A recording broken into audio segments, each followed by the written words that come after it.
So what is the context of this picture for the benefit of people that are looking? Can you describe who had taken this picture and kindly explain the context, please? Kung maalala ko po, ako po ang nagpicture nito. Kasi dyan lang po ako nakakita ng ganyan karaming pera. First time ko po yan. Kaya pinicturean ko, natuwa po ako. And po, that's for inaayos po ni boss yan. Mr. Chair, sino yung taong yun na naka-blue? Can you state for the record, sino po yung napicturean na nakatayo sa harap po ng mga pera? Yung half body po, si Boss Henry Alcantara ko po yan. Okay. Kanino binigay ang pera, Mr. Chair? Kanino binigay ang perang yan? Hindi, sorry. Sige, pakikwento po muna yung what is the context of this picture? Yan po, ang context po niyan is, kung makikita niyo po, magkakahiwalay po yung pera.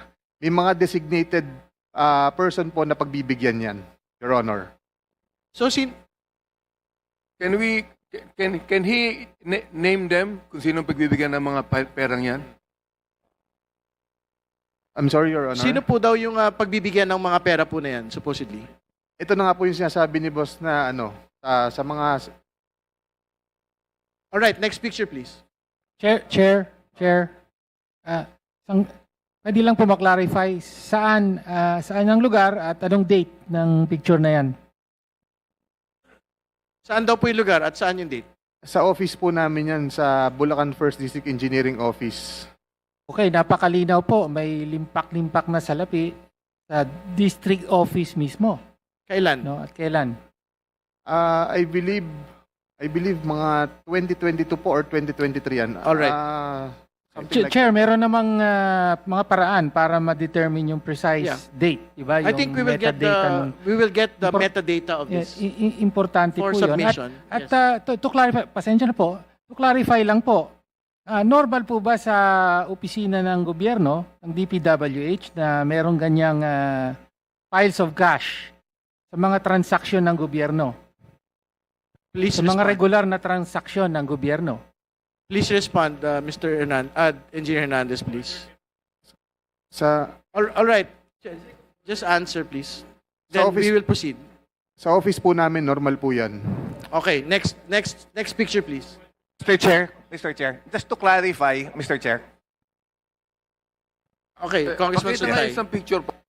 kay Engineer Bryce, yung on the lower right portion ng picture, can we go back to the Pakibalik picture? daw po.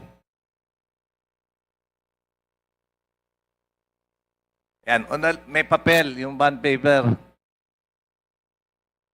Opo. Yung bond paper sa may nakasulat. Yan. Ano yan? Rundown ng project ba yan?